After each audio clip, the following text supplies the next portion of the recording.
The deep silence of space surrounded the ship Aurora as it moved across the black sea of stars. Inside, Commander Rian stood near the wide observation window, watching the glow of distant galaxies. He had seen this view 1,000 times, yet it never failed to make him feel small. Humanity had come far since leaving its homeworld. The stars were no longer unreachable. They had explored, traded, and fought their way into the galaxy. Earning a place among hundreds of alien races, Rian had served the Earth fleet for 15 years. His mission was routine, escorting a science team to the edge of known space. But that quiet mission changed the moment the strange signal appeared. It was not like any normal transmission. The frequency was old, ancient, even, and the message carried power in its tone. The computer struggled to translate the alien symbols until a voice spoke in clear universal standard. Echoing through the command deck, "Commander Rian of the human race. You are requested to appear before the Queen of the Zinari Empire. Come alone. The matter concerns the future of both our species." The crew stared at the console in shock. The Zinari were not enemies, but they were not allies either. Their empire stretched across 100 star systems and had existed long before humans left Earth. No one expected them to reach out. Personally, to a single human, Lieutenant Miro. A young officer turned toward Rian. "Sir, this could be a trap. No one gets a personal summons from the Zinari Queen." Rian nodded slowly. "Maybe, but if it's real, refusing could offend them. And if they truly said future of both species, we can't ignore that." The crew murmured in agreement, though uneasily. Rian sent a coded message to the Earth Council, then set course for the Zinari homeworld. Days later, the Aurora dropped out of hyperspace near a golden planet glowing like a sun. Zinar was a breathtaking world with wide, luminous oceans and towers that shimmered like crystal mountains. The orbiting defense fleet dwarfed any human ship, but no weapons were raised. A soft voice came through the speakers. "Commander Rian, we welcome you to Zina. The Queen awaits." Rian straightened his uniform, his mind racing with questions. Why him? What could be so important? He took a small shuttle down to the surface. As he entered the atmosphere, he saw vast floating gardens. Silver bridges arching between giant trees and rivers that glowed faintly in the dusk light. It was unlike any place he had seen. When he landed, tall Zinari guards with deep blue skin and golden eyes guided him to the royal palace. The structure was immense, carved from living crystal that hummed softly like it was alive. The air smelled faintly of rain and metal. He walked through a hall lined with statues of ancient Zinari warriors, each holding weapons older than Earth's first cities. Finally, he was led into the throne chamber. The ceiling was high, filled with soft light from floating orbs. At the center, the Zinari queen sat on a throne shaped from crystal roots. Her long silver hair flowed like water, and her eyes carried the calm of centuries.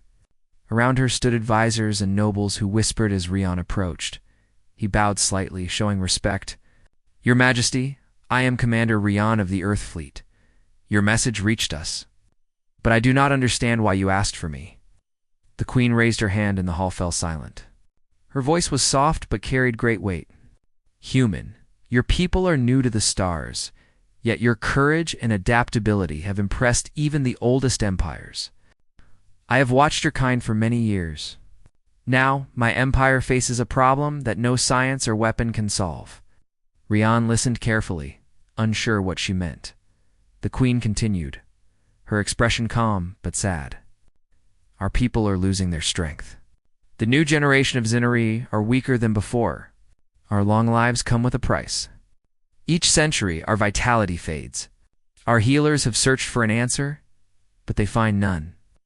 She paused, then looked directly at Rian. "And then we discovered something.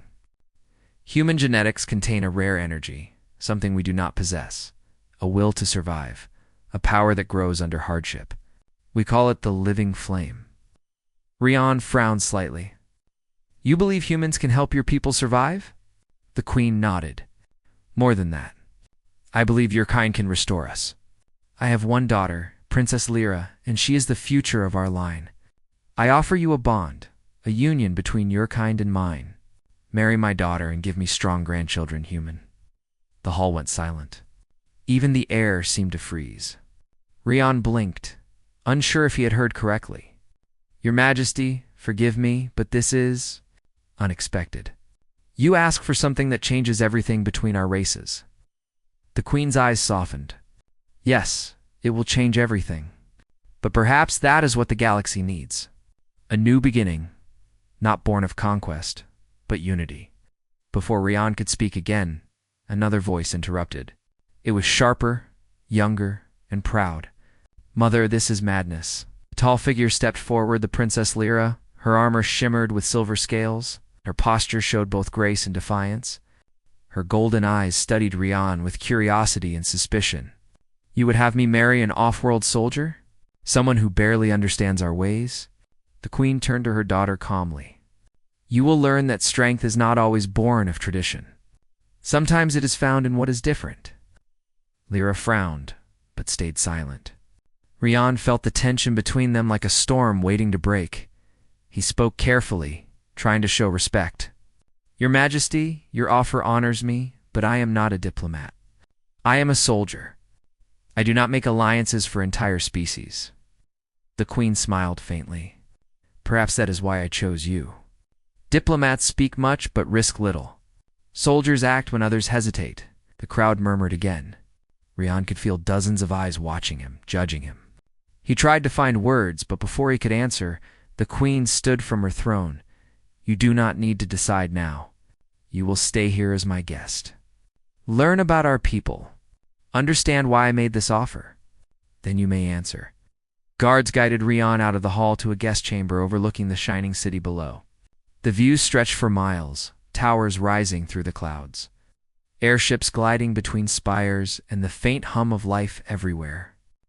Yet despite the beauty, Rian felt the weight of what just happened. He sat near the window, thinking of his crew waiting in orbit. The Queen's words echoed in his mind, "Marry my daughter and give me strong grandchildren." It sounded almost unreal, yet he had seen truth in her eyes. She was desperate, not deceitful.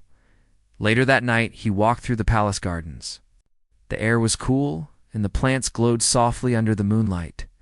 He saw the princess standing alone near a pool of water, her reflection shimmering beside her. Rian approached quietly. "You do not seem pleased with your mother's idea." Lyra turned slightly, her voice calm but proud. "Would you be pleased if your life was decided for you by others?" He nodded. "No, I would not." She crossed her arms. "Then you understand. I do not hate humans, but I do not trust what I do not know. My people fear your kind because you rise so fast. You learn faster than any other race. Some call that strength. Others call it danger." Rian looked at the sky. "Maybe both are true. But I am not here to take anything from you. If your people are in trouble, maybe we can help in other ways." Lyra studied him quietly for a moment. "You speak with honesty. I see why my mother noticed you. But do not think you can easily earn my respect," smiled faintly. "I would not dream of it." For the first time, Lyra's expression softened slightly, though she turned away before he could notice. As dawn rose over the golden city, Rian stood by the balcony, watching the light spread across the crystal towers. Somewhere deep inside, he felt that this meeting was only the beginning. The Queen's offer was not just about marriage. It was a challenge. A bridge between two species that had never truly understood each other. He did not yet know what answer he would give. But he was certain of one thing. Humanity had just stepped into a chapter of galactic history that would never be forgotten. Morning light poured through the crystal walls of Rian's chamber, scattering golden patterns on the floor. The palace of Zinar seemed alive, humming softly as if it breathed. Rian had spent the night thinking about the Queen's strange proposal. Her words still echoed in his mind. Marry her daughter. Unite two species. Create a new future. It sounded like something out of an old story, not real life. He was a soldier, trained to face battles, not royal marriage offers. Yet he could not shake the feeling that the Queen's plan carried purpose beyond politics. She had looked at him not with arrogance, but with hope. Hope for her people, for her daughter, maybe even for the galaxy itself. When the palace doors opened, a Zenari guard bowed and spoke in a clear voice. Commander Rian, the Queen invites you to breakfast in the Eastern Hall. Rian followed him through wide corridors that glowed with natural light. Everything in the palace seemed grown, not built. The walls curved like living branches, and streams of water flowed under glass floors. The air smelled faintly of flowers and metal. It was peaceful, yet filled with quiet energy. Inside the hall, the Queen sat at a long table decorated with crystal fruits and silver dishes. Beside her sat Princess Lyra. She wore light armor even at breakfast, her golden eyes sharp and focused. When Rian entered, she looked at him but said nothing. The Queen smiled softly. "Good morning, human. I trust your rest was peaceful." Rian bowed slightly. "Yes, Your Majesty. Your world is unlike any I have seen. It is beautiful, but beauty alone cannot keep it alive. That is why we must act before our strength fades completely." She gestured toward Lyra. "My daughter will guide you through the city today. Learn our ways and let her learn yours. Understanding must come before any decision." Lyra's expression revealed she was not happy about the task, but she stood and nodded. "As you command, Mother." After breakfast, she led Rian outside into the open city.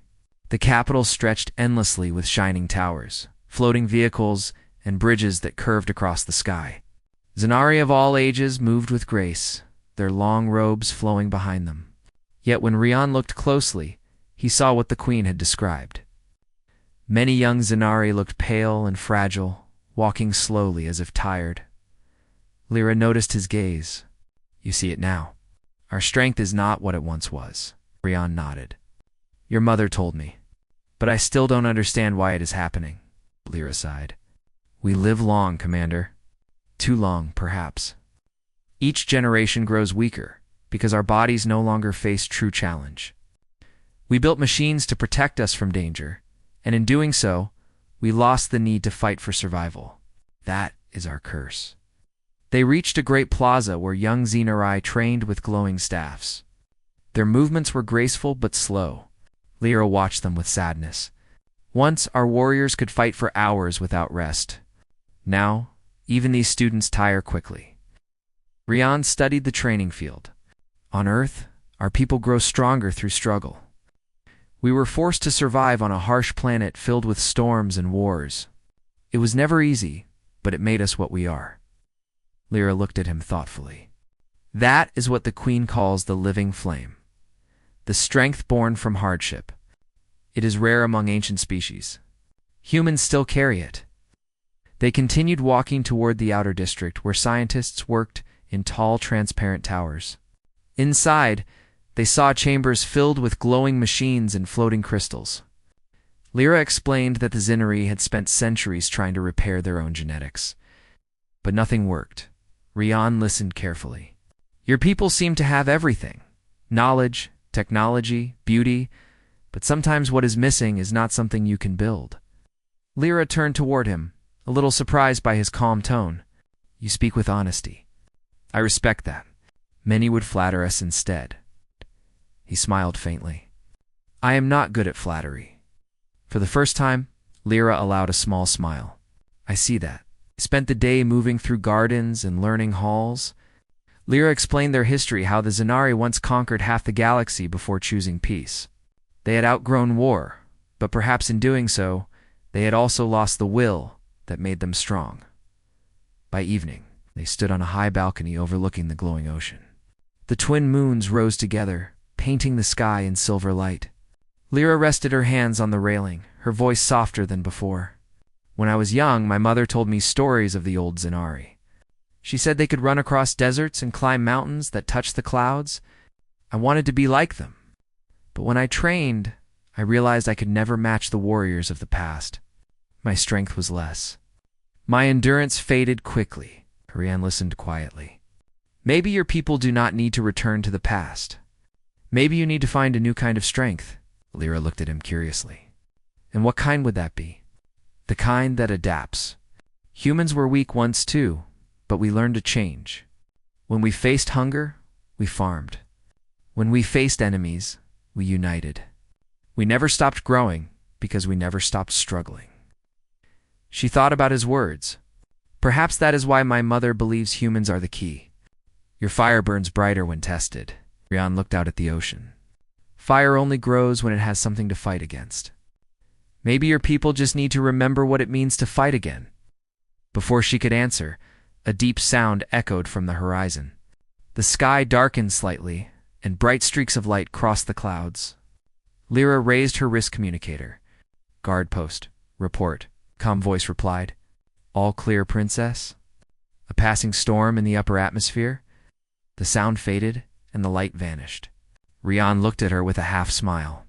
Even your storms look beautiful. She gave him a sideways glance. Do all humans talk like this? Only when they are nervous, he said honestly. Lyra laughed softly for the first time. You are strange, human. Most people tell me that, he replied. Their conversation grew easier after that. They spoke of Earth, of oceans that moved with tides, forests that changed color, and cities that shone at night. Lyra listened with fascination. Your world sounds alive. Ours has become too perfect, too still. Perhaps we forgot how to live. As they returned to the palace, the queen awaited them in her private hall. Her expression was calm, but observant. You have seen our world now, Commander. Tell me what you think. Rian bowed slightly. Your people have built a paradise, but it feels like a paradise that has stopped growing. There is peace but no challenge, beauty but no struggle. Without challenge, life begins to fade. The queen nodded slowly, her golden eyes glowing with approval. You understand quickly. That is why I chose you. We need your kind of fire. Not to conquer, but to remind us what strength truly means. Lyra folded her arms. Mother, you cannot simply decide the fate of our people based on one man. The queen smiled gently. It is not about one man, my daughter. It is about two worlds learning to stand together. She turned to Rian. Still, I will not force you. To prove your worth, you must face a trial. It is tradition among our people. Rian straightened. What kind of trial? The queen's expression grew serious. You will spend 3 days on our moon drill. It is a place of storms and shadow. No weapons, no technology, only your will. Survive, and the Zinari will know your strength. Fail, and we will know humanity is not ready. Lyra looked alarmed. Mother, that is dangerous even for our soldiers. The queen's tone did not change. If he is to unite with our bloodline, he must prove he carries the living flame. Oh, Rian did not hesitate. I accept. The queen studied him, impressed by his calm reply. Then prepare yourself. The trial begins tomorrow. After she dismissed them, Lyra caught up with Rian in the corridor. You accepted too quickly. Do you know what lives on that moon? No, but I will find out soon enough, he said with a small grin. Her voice grew stern. It is not a place for pride. The storms there can tear through armor. The creatures hunt by sound. Many have failed. Rian looked at her. Then, I will just have to be smarter than them. She frowned, but saw determination in his eyes. You really mean to go through with it? Yes. If I walk away now, I prove your mother wrong about humanity. I will not do that. Lyra stared at him for a moment, then nodded slowly. Very well. I will ensure you are given basic supplies, food, and a light suit. Beyond that, you are on your own. He gave a short nod of gratitude. Thank you, princess. Before leaving, she looked back once. You may be reckless human, but I hope you survive. The galaxy could use a few people like you. As the night deepened, Rian stood on the balcony one last time. The twin moons shone brightly in the dark sky, one of them waiting for him tomorrow. He thought of his homeworld, of the countless generations who had survived against impossible odds. Maybe the queen was right. Maybe humanity's real gift was not strength or technology, but the will to endure when all others gave up. Tomorrow, he would prove it. The next morning came with the soft light of dawn spreading across the golden horizon of Zinar. The sky shimmered with faint colors, and the air carried the calm before a storm. Commander Rian stood in the royal courtyard wearing a light survival suit provided by the Zinari. The material was thin but strong, designed to endure the harsh conditions of the moon called Drell. Princess Lyra approached, holding a small case. Her face was calm, but her eyes showed worry. Inside this case is a tracker and a basic ration pack. Nothing more. My mother said no weapons, so you must rely on your wits. Rian accepted it quietly. That's enough. I'll manage. Lyra studied him for a long moment. You are either brave or foolish. Maybe both, he said with a faint smile. She shook her head slightly, but did not reply. A silver transport ship landed in the courtyard, its engines humming softly. 2 guards stood beside it, ready to escort Rian to the launch site. Lyra stepped closer. If you get into trouble, activate the beacon on your suit. It will send a signal to me directly. Do not try to be a hero. Survival is the only goal. Rian nodded. Understood. The ship rose from the ground and climbed through the bright sky toward the blackness of space. Below, the shining world of Xenar grew smaller, replaced by the cold beauty of stars. Ahead waited the gray surface of Drell, the moon that had tested generations of Xenari warriors. Its surface was covered in storms and shadowed craters. When the ship descended, lightning flashed across the landscape. The pilot's voice came through the speaker. Landing complete. Trial begins now. May the flame guide you. Rian stepped out, and the hatch closed behind him. The wind howled across the rocky plains. Dust swirled around his feet as he looked toward the horizon. There was no sun visible. Only faint light from the nearby planet and the constant flicker of storm clouds. He checked his suit systems. Oxygen stable. Temperature mild. He started walking toward higher ground, searching for shelter. The first rule of survival was simple. Find cover. Before the storm grows worse, hours passed as he climbed over jagged rocks and sharp ridges. The ground trembled now and then, as if something deep below moved in its sleep. Rian found a small cave in the side of a ridge and decided to rest there. Inside, he unpacked his ration bar and took a few bites. His eyes scanning the landscape outside. Suddenly, a faint sound echoed through the wind, a low growl. Rian froze. He turned off the light on his wrist and crouched near the entrance. 2 glowing eyes appeared in the darkness beyond the cave. The creature was large, with long limbs and smooth black skin that reflected lightning flashes. It moved silently, sniffing the air. Rian realized it hunted by sound, just as Lyra had warned. He held his breath, moving slowly to pick up a stone. He tossed it toward the far side of the cave. The rock hit the wall, making a soft click. The creature turned sharply toward the noise and pounced, slamming into the rock. Rian took the chance to slip outside, moving quickly but carefully. He climbed the ridge and slid down the other side as thunder rolled across the plain. The wind grew stronger, forcing him to cover his visor with one hand. By the time he reached a cluster of rocky pillars, he was breathing heavily. He looked back, no sign of the creature. He exhaled slowly, allowing himself a moment to rest, as night came. Rian built a small shelter, using broken metal pieces scattered across the plain. It seemed the remains of an old Xenari outpost. Inside, he found fragments of armor and power cells long dead. He sat beside a dim glow from his suit's emergency light, trying to conserve energy. He thought of Earth and the people waiting for his return. Then he thought of the Queen's words, "Marry my daughter and give me strong grandchildren." The idea still sounded impossible, yet now he understood the purpose behind her offer. It was never about love or royalty. It was about survival and the merging of 2 strengths, human resilience and Xenari heritage. The storm raged outside, lightning striking across the ground like blue fire, but Rian stayed calm. He knew fear would only make him careless. Instead, he closed his eyes and rested, letting the storm pass. When morning came, the sky was clearer, though the air still hummed with energy. He began walking again, heading toward the distant mountains.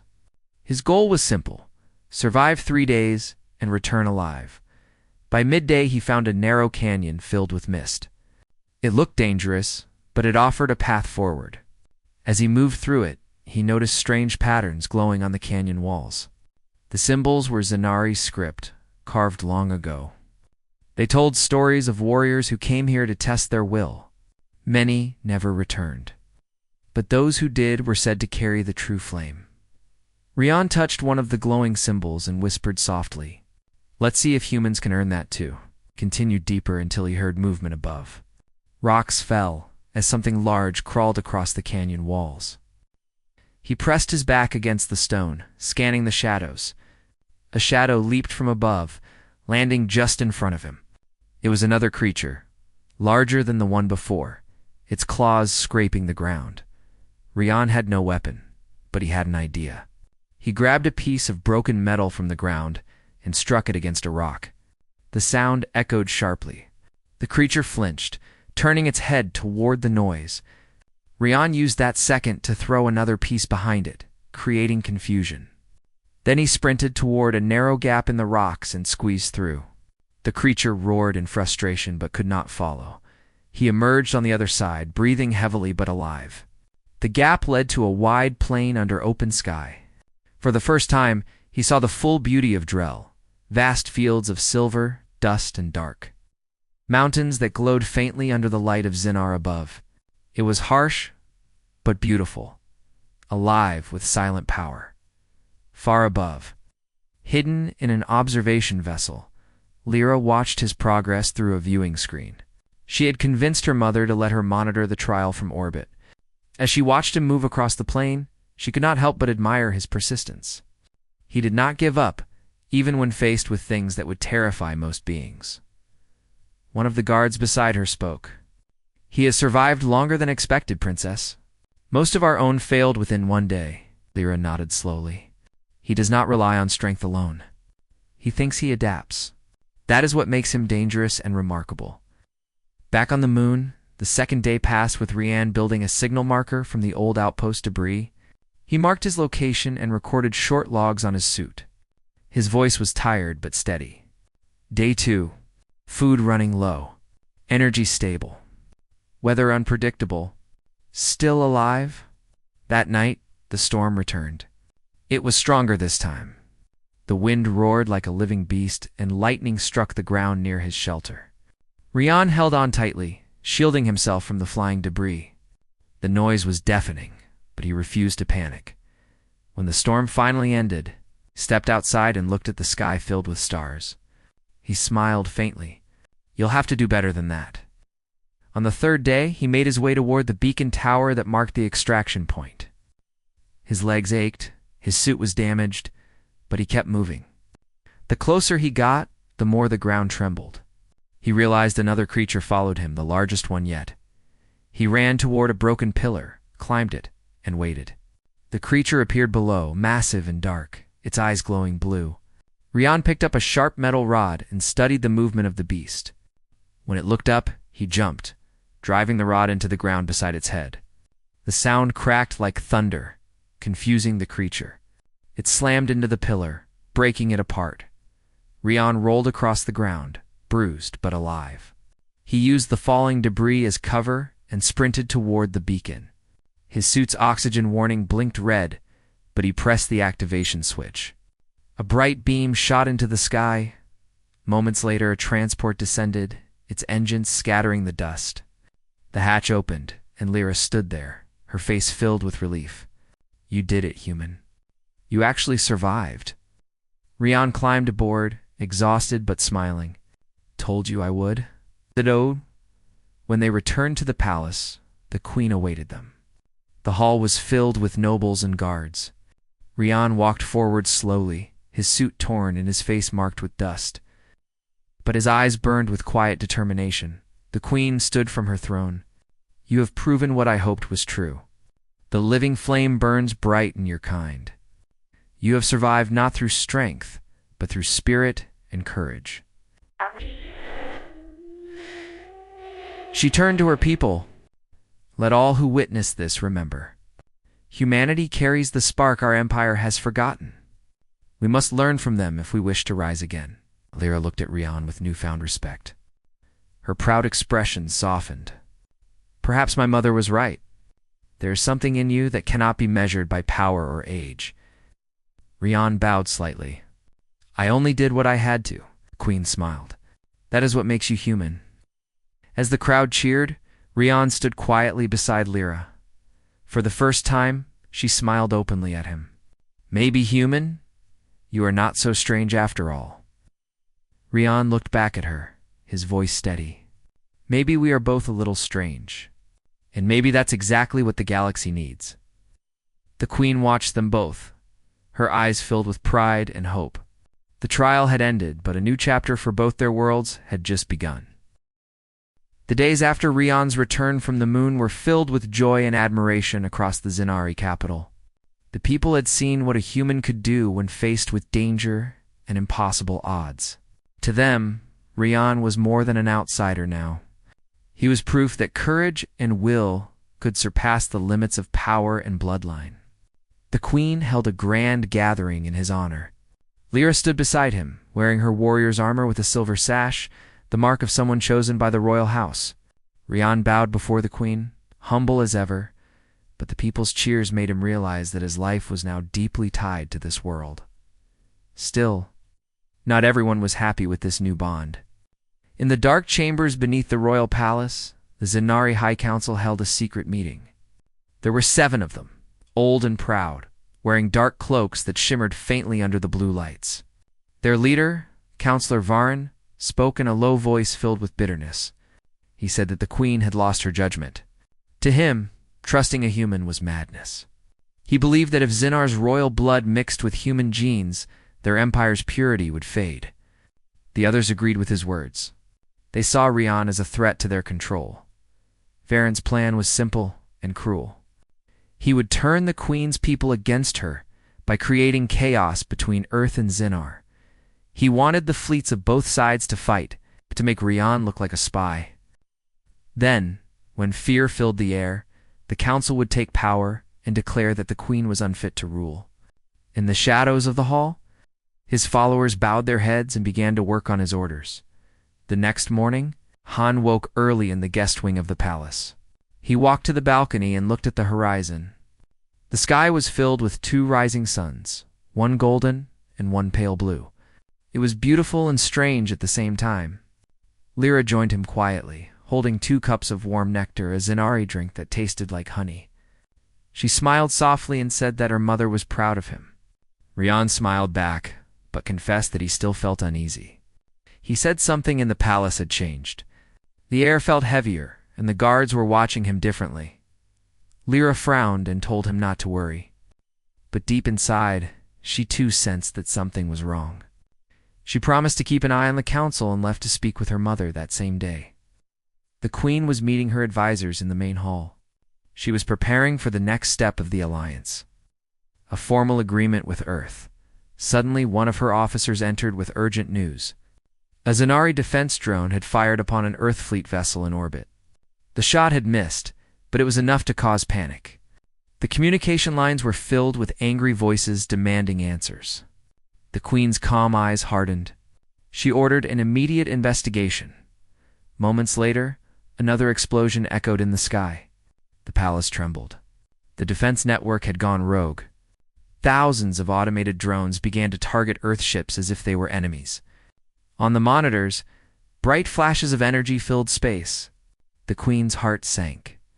She knew this was no accident. Someone had taken control of the system. Before she could act, Counselor Varin appeared in the hall with guards. He bowed, but his words were sharp. He accused Rian of hacking into the defense network. He claimed that only a human could have caused such confusion in their systems. The hall went silent.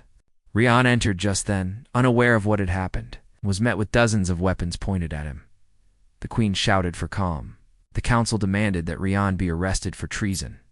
Lyra ran forward to defend him, but the guards surrounded her too. Rian raised his hands and said he would go peacefully if it would stop the fighting. His calmness surprised everyone. As the guards led him away, Lyra's eyes met his. She whispered that she would find the truth.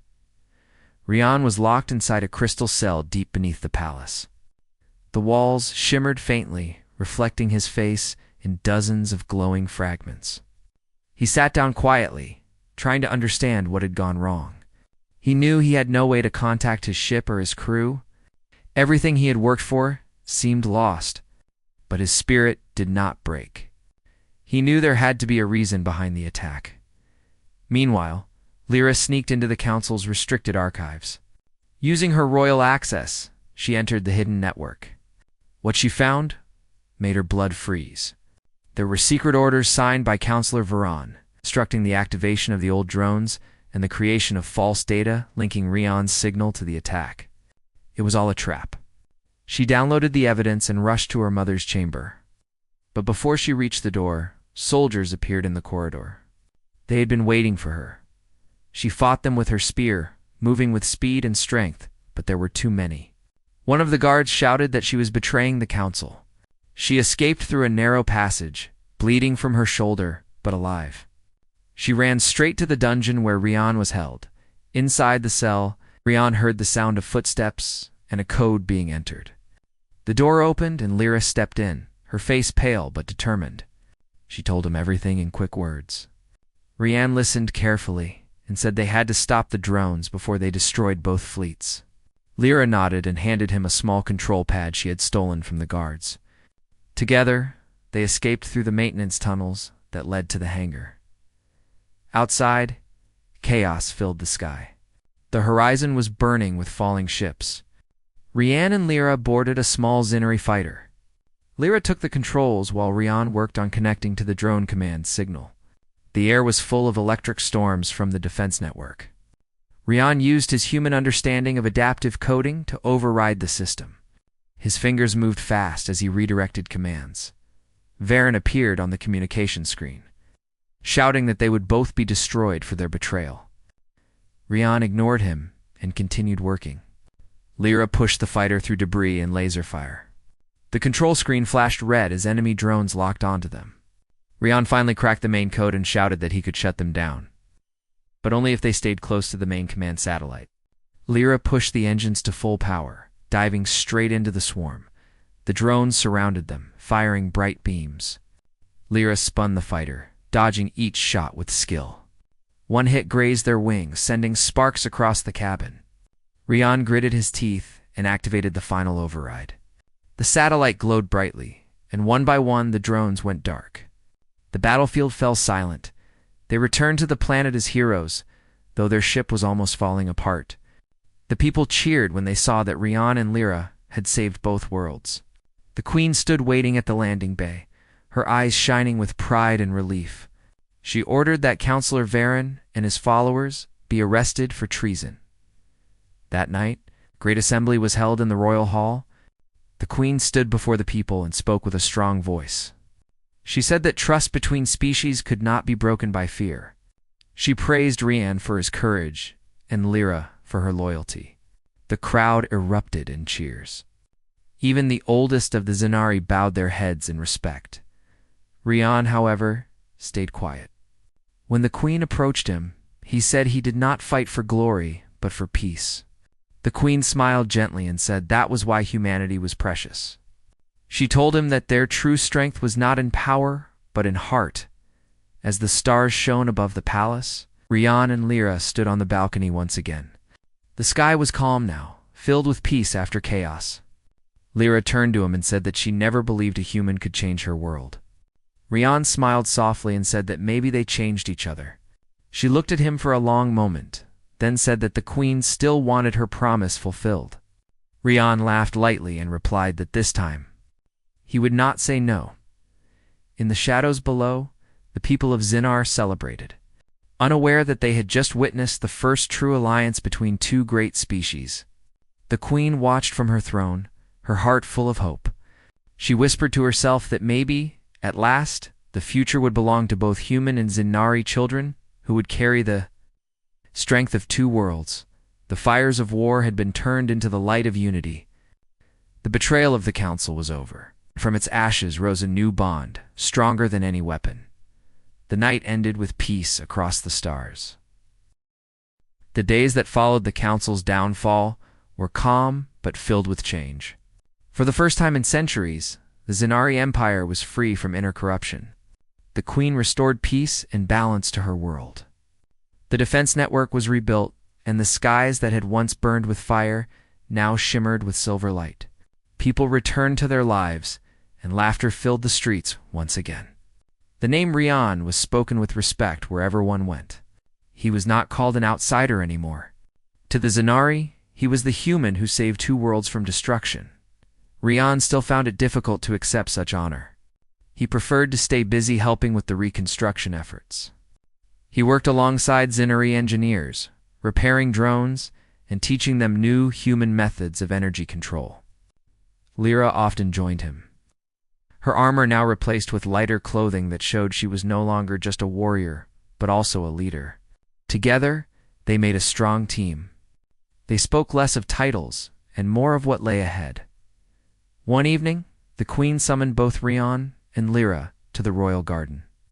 The air was filled with soft lights from floating orbs, and the twin moons were shining gently above the palace towers. The queen looked peaceful but serious. She told them that the time had come to seal the alliance between humanity and the Scinari. The High Council had been rebuilt with new members who supported peace. The queen said she wished to hold a grand ceremony, not only to honor Rian and Lyra, but to unite their two civilizations forever. Then she turned to her daughter with a smile and said, "The offer I once made to this human was not a command but a hope. Now, it is your choice, Lyra. Do you wish to stand beside him, not as an order of the throne, but as a decision of your own heart?" Lyra looked at her mother, then at Rian. Her eyes were calm, yet filled with emotion.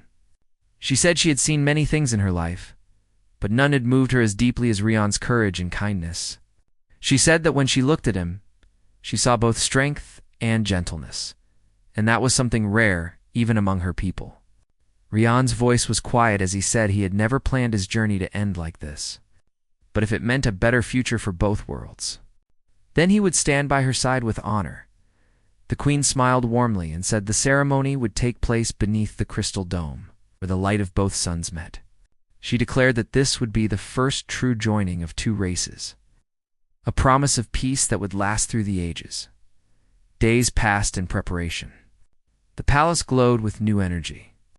Scinari artisans built grand decorations using shining stones that reflected the light of the stars. Delegates from Earth arrived on silver ships, carrying gifts of crystal and song. The people gathered in the city square, excited to witness history. For them, this day was not only about the marriage of two beings, but the birth of a new age. On the morning of the ceremony, Rian stood before a mirror, wearing a robe of dark blue silk given by the queen. He took a deep breath, thinking of how far he had come. Once he was a soldier exploring unknown stars, and now he was about to become part of a new civilization. Lyra entered, dressed in a gown woven from threads of light. Her hair shimmered like the night sky. She smiled at him and said that he looked almost Scinari now. He laughed and said she looked like something out of a dream. When the great bells of Xina rang, they walked together to the crystal dome. The structure was enormous, made of transparent crystal that stretched high into the sky. Inside, thousands of people watched in silence. The queen stood at the center, her crown glowing softly. She raised her hand and said that this union was not of power, but of peace. Not of control, but of choice. She spoke about how both species had faced fear, war, and betrayal. It had chosen hope. Rian and Lyra stood before her, holding hands. The queen placed a silver band around each of their wrists, symbolizing unity. When the bands touched, a soft light spread around them, filling the hall with warmth. The crowd cheered, and the sky above the dome exploded with streams of color. Across the stars, Earth and Xenar celebrated together through shared transmission. That night, music and joy filled the palace. The queen herself joined the dance, laughing for the first time in years. Rian and Lyra stood on the balcony, watching the people celebrate below. Rian said he could hardly believe it all was real. Lyra smiled and said it was real because they both fought for it. Months passed, and the bond between the two worlds grew stronger. Human ships now traveled freely to Xenar. Xenari scholars visited Earth to learn about human science and art. The two species began projects together, building shared colonies and exchange centers. Rian became an ambassador, teaching both sides to trust each other. Lyra led the royal guard, training new soldiers to protect peace instead of power. One evening, As the sun set behind the golden towers, Lyra came to Rian with gentle news. She told him that the queen's hope would soon come true. Their first child was on the way. Rian froze for a moment, then smiled in disbelief. He took her hands and said that maybe this was what destiny had been leading to all along. The idea of a child who would carry both human and Zenari blood filled him with awe. When the queen heard the news, tears came to her eyes. She said that her people had waited for a sign of renewal for generations, and now it was here. She ordered a festival to celebrate the coming of the new heir. It's the first of a new generation that would carry the best of both worlds. As time went on, the palace prepared for the birth. The queen spent hours beside Lyra, guiding her with kindness and wisdom. Rian stayed close, working but never far from her side. Finally, under the glow of the twin suns, a child was born, a little boy with soft blue eyes and a heartbeat that pulsed strong, like both his parents. The queen held him gently and said, "This child is the bridge between our stars." The news spread quickly across both worlds. People celebrated with light shows and songs.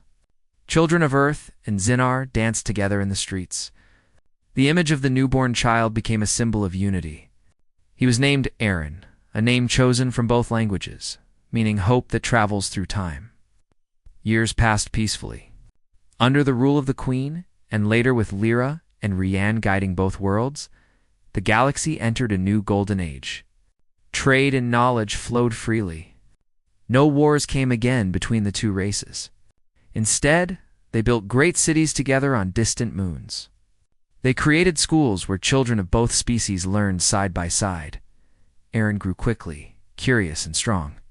He loved to climb, to explore, and to ask questions. He carried both the curiosity of a human and the calm wisdom of a Zenari.